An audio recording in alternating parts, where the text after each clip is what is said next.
Hello friends, तो यह है मेरा डिलीवरी व्लॉग। जिस दिन मेरी डिलीवरी हुई थी ये मॉर्निंग का है और उस दिन मैं खाली नॉर्मली चेकअप के लिए हॉस्पिटल जा रही थी, जिसके लिए मैं रेडी हो गई थी। मैंने पूजा भी कर ली थी, पर मुझे नहीं पता था कि आज मेरी डिलीवरी हो जाएगी। तो मैं नॉर्मली चेकअप के लिए गई थी और मैं खुश होते होते गई थी, क्योंकि मुझे कुछ भी पता नहीं था कि मेरी आज डिलीवरी होगी। तो ये था मेरा लास्ट बेबी बम जो मैंने रिकॉर्ड किया था, क्योंकि मैं जब भी हॉस्पिटल जाती थी तो मैं ज़रूर अपने एक वीडियो बनाती थी। और मैं बहुत ही खुश थी उस दिन, क्योंकि मैं नॉर्मली चेकअप के लिए गई थी और 9th मंथ मेरे 37 वीक प्लस 6 डे चल रहा था। और मैंने यहाँ पे जिस बाबू को देखा था सबसे ज़्यादा उसे भी रिकॉर्ड किया था। तो मैं और मेरे हस्बैंड यहाँ पहुँच गए थे। तो हॉस्पिटल में डॉक्टर से मिलने के बाद उन्होंने मुझसे कहा कि तुम्हारा बीपी जो 1 वीक से चल रहा है वो कुछ ज़्यादा ही हाई है, तो तुम्हें एडमिट करना पड़ेगा। तो मुझे यहाँ एडमिट कर लिया था। उन्होंने कहा कि तुम्हारी 1-2 दिन में ही डिलीवरी करानी पड़ेगी। तो मुझे यहाँ पे एडमिट कर लिया था।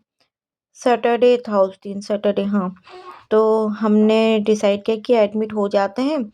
तो मैं एडमिट हो गई थी। तो उसके 2 दिन बाद मेरी डिलीवरी हुई और मुझे नेचुरल पेन नहीं आया था, तो उन्होंने मुझे इंजेक्शन दिया पर था। उससे भी मेरे जो बच्चेदानी का मुंह है वो नहीं खुला था, तो इस वजह से मेरा सी सेक्शन हुआ। तो सैटरडे को मैं एडमिट हुई थी और मंडे को मेरा बेबी हुआ था 1:13 पे और 29 सितंबर को। और यहाँ पे मेरा बेबी मेरे पास आ गया है और यहाँ पे मेरे बेबी के पापा उसके साथ खेल लग रहे हैं। हमारी पूरी कंप्लीट फैमिली हो गई है, तो हम दोनों ही बहुत खुश थे।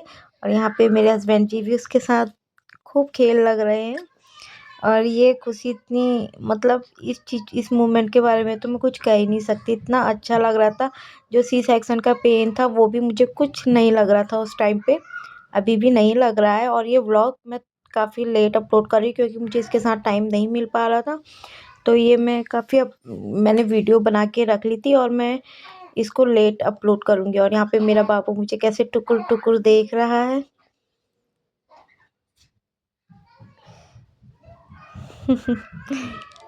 ये खुशी बहुत बहुत बहुत, मतलब अनलिमिटेड वाली थी। इसको तो मैं जाहिर भी नहीं कर सकती हूँ। बस अपने बाबू को जितना देख रही थी उतना मन ही नहीं भर रहा था मेरा उससे। तो यहाँ पे मैं अपने बाबू को भी कैप्चर किया था, क्योंकि मुझे ये था कि मैंने अपने बाबू के सारे मोमेंट को कैप्चर करना है, ताकि वो बड़ा होए तो वो हमारे लिए भी एक प्यारा सा मोमेंट, जिसको हम बार बार देखेंगे तो अच्छा लगेगा।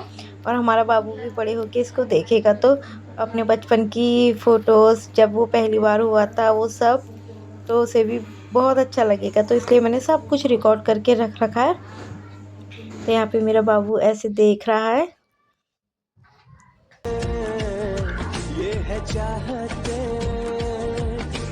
और ये शुरू में तो बहुत ही कम आँखें खोलता था, जब देखो बस सोए रहता था। जब ये उठता था मैं इसको रिकॉर्ड कर लेती थी। यहाँ पे ये सो रखा था तो मैंने इसको यहाँ पे भी रिकॉर्ड किया है।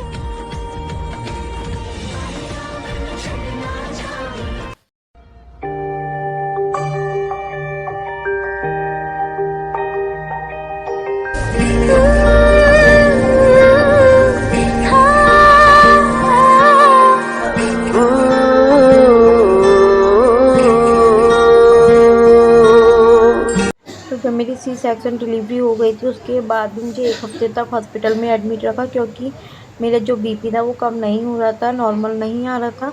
इस वजह से मुझे काफ़ी टाइम तक हॉस्पिटल में ही रहना पड़ा और मेरे पूरे फेस पे स्वेलिंग आ गई थी। फिर 1 हफ्ते बाद हमको छुट्टी मिली और मैं और मेरे हस्बैंड जी घर गए। उस दिन हम इतना खुश थे, बहुत ज़्यादा ही, क्योंकि 1 हफ्ते से हमको बस यही हो रहा था कि कब छुट्टी देंगे, बस यही था।